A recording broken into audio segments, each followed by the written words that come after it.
Naquele tempo, o tetrarca Herodes ouviu falar de tudo o que estava acontecendo e ficou perplexo, porque alguns diziam que João Batista tinha ressuscitado dos mortos.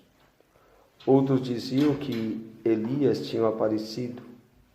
Outros ainda que um dos antigos profetas tinha ressuscitado. Então Herodes disse: Eu mandei degolar João. Quem é esse homem sobre quem ouço falar estas coisas? E procurava ver Jesus. Palavras da salvação. Glória a vós, Senhor. Louvado seja nosso Senhor Jesus Cristo. Então, irmãos e irmãs, que alegria é para nós podermos estar mais uma vez ao redor da mesa da palavra, para poder saborear das delícias que Deus nos oferta todos os dias, a fim de que nós possamos caminhar, o sustento da nossa caminhada diária, o sustento da nossa vida. E hoje, não sei se vocês tiveram a mesma impressão, à medida que ia lendo o livro do Eclesiastes, é muito claro a vaidade que o homem tem. À medida que a gente ia ouvindo a primeira leitura do livro do Eclesiástico, vaidade das vaidades, diz o Eclesiástico, vaidade das vaidades, tudo é vaidade. É muito interessante quando a gente escuta que não tem nada novo. Não tem nada de novidade debaixo da terra. O sol nasce, o sol põe, vai de um lado para o outro, e isso acontece todos os dias na mesma coisa. A semente é lançada, morre debaixo da terra, cresce, vira árvore, dá fruto, morre. A semente é lançada na terra, morre a semente, nasce a árvore, dá os frutos e morre. E assim a gente vai vendo o ser humano que não para observar essas coisas e cai numa crise existencial. O que é uma crise existencial? É a pessoa não saber quem sou eu e para qual finalidade eu fui criado. A maioria das pessoas hoje, no tempo que nós estamos vivendo, sobretudo, passa por esta crise existencial.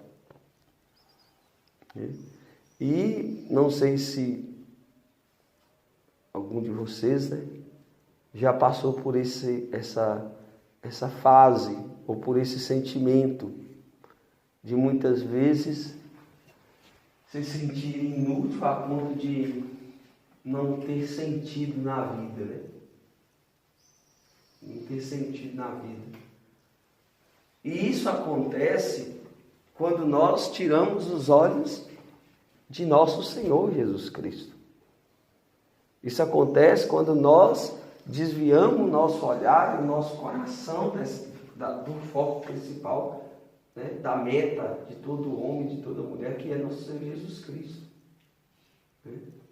O homem que é educado para ser vaidoso, vive para a vaidade, se depara, mais cedo ou mais tarde, no seu percurso de vida, com Deus, e esse Deus que se dignou-se nascer realmente privado de toda e qualquer vaidade, para ensinar o ser humano a viver.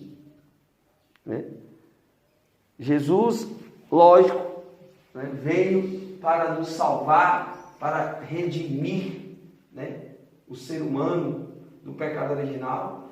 Jesus veio para poder resgatar a nossa dignidade de filhos de Deus, Jesus veio devolver para nós a herança que nós tínhamos perdido, mas sobretudo nosso Senhor veio também nos ensinar um modelo de vida que nós devemos ter para que nós não caiamos na tentação dessa situação que o livro do Eclesiástico apresenta para nós hoje. Vaidade, tudo é vaidade, né? E não passa de vaidade.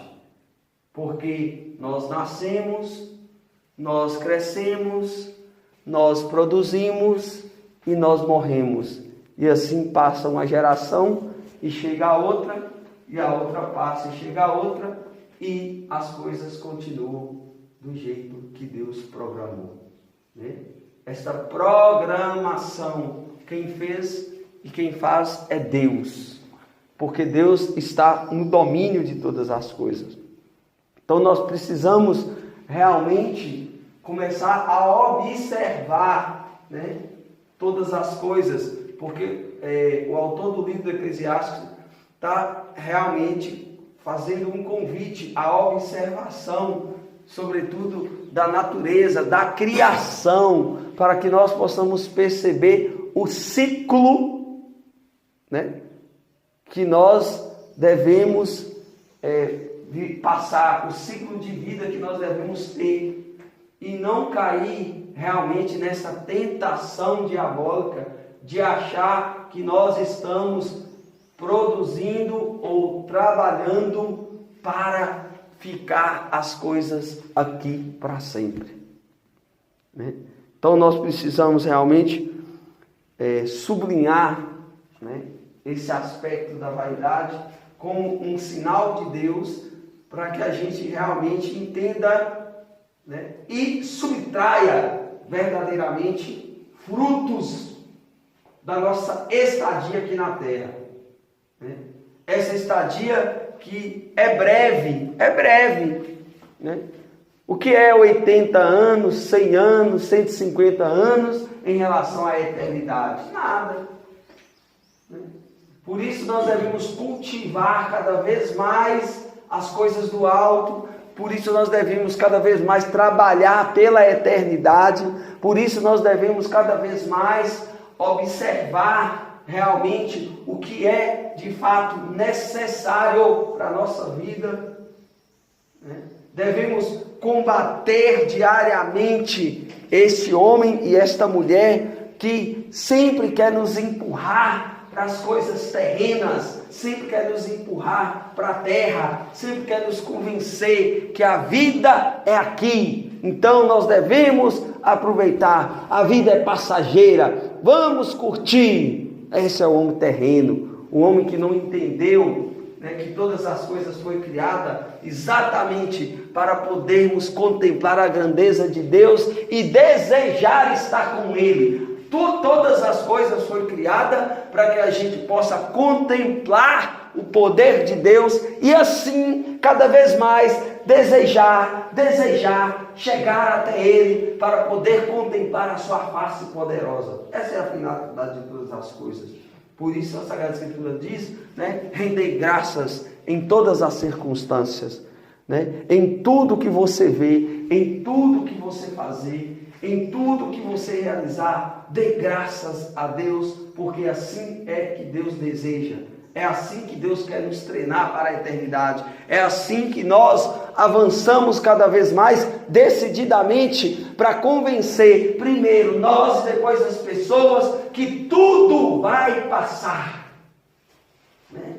Assim como, né, meus avós passaram, os meus pais irão passar, eu vou passar, meus filhos e meus netos vão passar, e o ciclo da existência vai continuar o mesmo. Sol nasce, sol se põe, chuva vem, chuva vai, porque a água continua correndo para o mar. Uma coisa que muito impressiona quando a gente vai lá no mar é isso, né?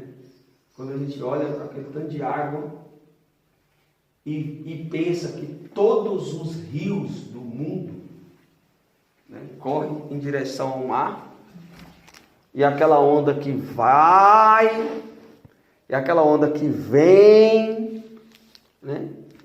E a gente fica imaginando que é que acontece que não enche tudo e que não transborda tudo? Porque tudo está realmente determinado por Deus de como tem que ser. E isso, muitas vezes, não cabe dentro do entendimento do ser humano. Basta você começar a contemplar a natureza e logo você encontra algo inexplicável. Se nós tivéssemos tempo, se eu e você tivesse tempo de contemplar a natureza todos os dias, de poder ver os detalhes, logo nós chegaremos a essa conclusão que realmente Deus não cabe na mente humana por conta da criação. Basta olhar um fio do seu cabelo, basta olhar a sua própria unha que cresce gradativamente e que não se percebe quando se cresce, quando você vai ver já está grande, o cabelo do mesmo jeito, e tudo aquilo que foi criado por Deus vai se tornando um mistério cada vez mais, a fim de que a gente compreenda a grandeza de Deus, porque, como diz um grande amigo meu, ele sempre gosta de dizer, Deus é maior. Deus é maior. Nós precisamos, de fato, crer nisso, porque se nós não crermos nisso, nós podemos realmente achar que nós somos deuses e, como Adão e Eva, se afastar dele. Porque todas as pessoas que acham que são Deus, para poder achar que é Deus, tem que afastar de Deus. A leitura do Evangelho é a leitura do Evangelho de Lucas. Lucas apresenta hoje para nós a admiração de Herodes. A admiração de Herodes ao ouvir falar de Jesus, a ponto de dizer, eu quero conhecê-lo. Quando nós escutamos os feitos de Jesus, quando nós vivemos na prática aquilo que Jesus é e faz, gera no nosso coração não só admiração, mas um desejo de estar perto de Deus. Esse desejo de estar cada vez mais ligado a Deus, unido a Deus, no dia a dia, com todos os obstáculos que nós enfrentamos, com todas as barreiras que nós encontramos durante o dia, cada vez mais existe um desejo na nossa alma de nos aproximar de Deus e de fazer a sua vontade, de estar com Deus, de ser aquilo que Deus quer que nós sejamos. Essa é a nossa luta diária, irmãos. Nós precisamos realmente buscar a vontade de Deus diariamente. Não é só você, eu sou agora missionário da comunidade, pronto, acabou. Não, eu sou um missionário da comunidade, mas todos os dias Deus tem um chamado específico para mim, dentro daquele dia, a dar testemunho, a poder renunciar às coisas, a vencer as más inclinações, os maus desejos, melhorar realmente o nosso relacionamento e cada vez mais se aproximar e se assemelhar a Jesus Cristo nas ações, nas atitudes, no modo de viver. É isso que Deus quer de nós. É isso que nós temos que nos concentrar para fazer no dia a dia. E assim, cada vez mais que nós lutamos para fazer isso, cada vez mais que nós nos aproximamos do modo de ser e de viver de Jesus, vai se afastando de nós, as más inclinações, o homem velho, o homem dado à terra, aquele homem que não quer saber da eternidade, que quer realmente nos convencer que a eternidade é uma conversinha, uma história de carocha. Nós não podemos dar brecha para que isso aconteça.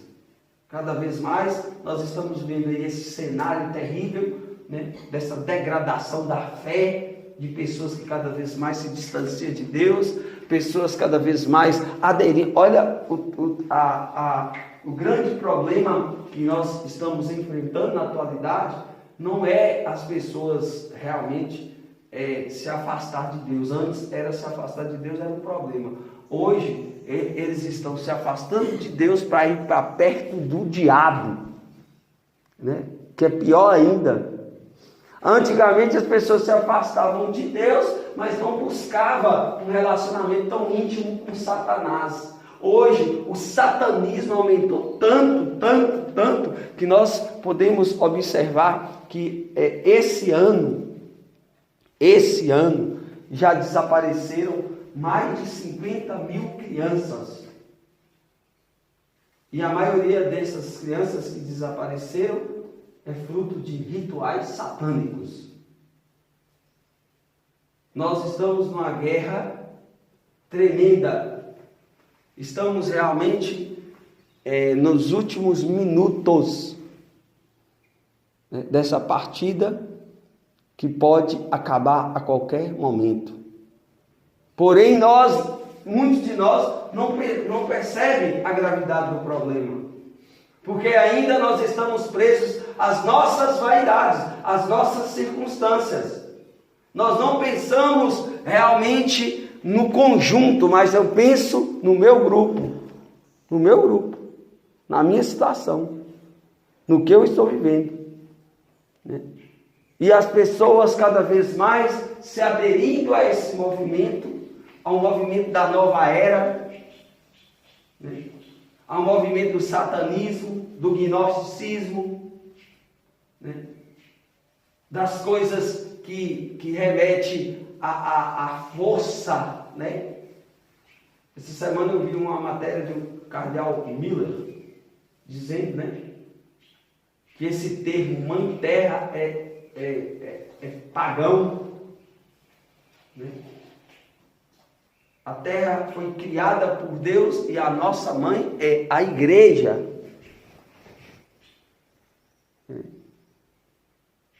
A nossa mãe é a igreja, a nossa mãe é a Santíssima Virgem Maria. A terra é uma criatura de Deus. Nada mais e nada menos.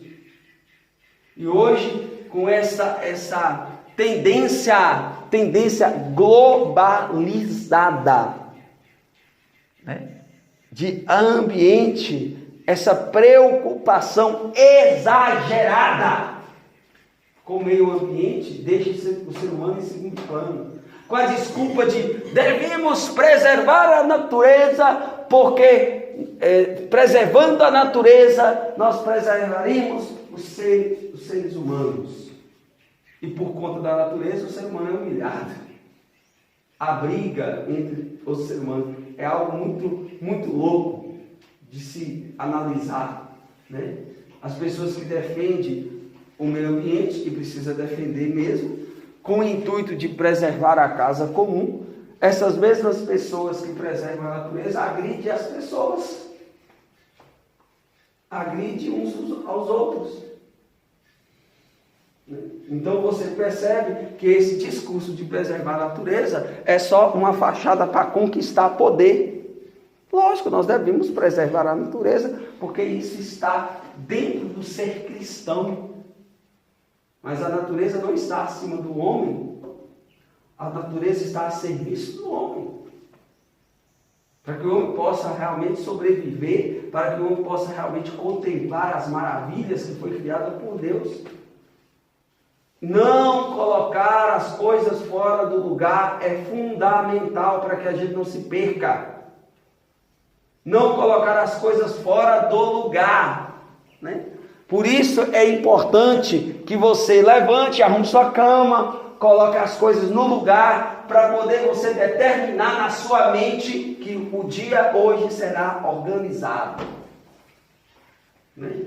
Fazer as coisas todos os dias, repetir aquele rito de organização, porque na organização o Espírito Santo, ele é organizado, ele coloca as coisas no lugar. Eu já disse isso várias vezes aqui para vocês, né? O Espírito Santo é aquele que transforma o caos em cosmo, é aquele que pega a bagunça e organiza. Tudo foi criado no lugar. E hoje nós escutamos aqui essa leitura fenomenal do Eclesiastes. Tudo foi colocado exatamente no lugar para poder trabalhar em conformidade com a vida do ser humano. A natureza ela foi criada em conformidade para se colocar a serviço do ser humano, que é a criação por excelência. O ser humano é a criação por excelência. Eu e você, nós somos a criação por excelência. Tudo é bom, tudo é bom, é bom, é bom, é bom, é bom, mas o ser humano é muito bom. Assim que foi criado. Nós fomos criados muito bom. E nós não podemos nos esquecer disso. Porque nós estamos numa geração depravada, que está trocando realmente a espiritualidade cristã, está trocando o transcendente, está trocando o desejo de se encontrar com Deus para ficar abraçado com a árvore, para pegar energia de árvore, para pegar energia de terra, para pegar energia de pedra, se afastando cada vez mais do Criador, adorando a criatura. Pessoas que depositam a sua vida na mão de outras pessoas, pessoas que vivem à mercê realmente de coisas malucas, enquanto o Criador vai ficando de lado. E aí a desordem começa. E a desordem começando, a destruição vai chegar. Quando Jonas anunciou a Nínive a destruição daquela cidade, a primeira providência que o rei tomou foi colocar as coisas em ordem. E qual foi a primeira atitude do rei? Qual foi a primeira atitude do rei? Foi realmente convocar as pessoas para um jejum. Colocar as coisas em ordem é colocar Deus em primeiro lugar. Colocar as coisas em ordem é colocar Deus em primeiro lugar. Qual foi a atitude do rei? Foi chamar e convocar tanto os homens e as mulheres, junto com os animais, para fazer um jejum, para ofertar a Deus realmente esse sacrifício como uma prova do que eles queriam. E agora sim, quando nós colocamos Deus no lugar, as coisas voltam à normalidade. Deus realmente revogou a sentença de Nínive, por conta da sabedoria do rei, de ter colocado Deus no lugar que é dele. Hoje, o convite de Jesus para nós é esse: coloquemos as coisas no lugar. Tudo foi criado no lugar. O sol nasce no sul e vai para o norte. As águas correm para o mar. A natureza continua viva, ativa, movimentando, no mesmo ritmo. No mesmo ritmo.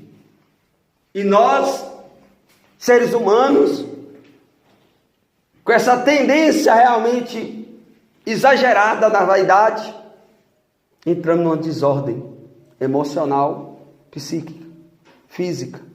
Pessoas obesas, quando não é obesa é magra demais.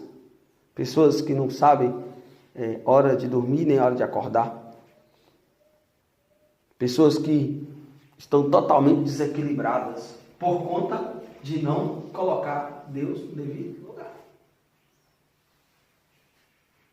Coloquemos Deus no devido lugar e desfrutemos da graça do equilíbrio. Porque é Deus quem traz equilíbrio para o ser humano. É Deus que traz equilíbrio para a criação. E nós não podemos nos afastar dessa verdade, porque uma vez que nós nos afastamos dessa verdade, a nossa vida será desequilibrada. E uma vida desequilibrada é uma vida que tem tendência à destruição. Uma vida que tem tendência a ser destruída. E quando eu digo destruída, é uma vida que tem tendência a realmente não se encontrar com Deus. E quando eu digo uma vida que tem tendência a não se encontrar com Deus, eu estou dizendo uma vida que vai se perder e ir para o inferno. Voltemos de coração e decididos a colocar Deus no devido lugar. No nosso coração, na nossa vida e sobretudo no dia de hoje. Que nós não possamos abrir mão dessa verdade. Deus precisa ocupar o lugar que é dele e ponto final. Herodes inconscientemente estava fazendo isso. Eu quero ver Jesus. Eu quero ver Jesus. Ele procurava a todo momento ver Jesus. Por quê? Porque o seu coração buscava realmente a verdade. Mesmo vivendo na mentira, ele busca a verdade. As pessoas estão em crise porque buscam a verdade no lugar errado. E aí a crise chega. Cada vez mais precisamos estar abertos a saber o que Deus quer de nós. E isso requer coragem, determinação e tempo, para que a gente não possa ser enganado pelas astúcias do maligno. Louvado seja nosso Senhor Jesus Cristo. Para sempre seja louvado.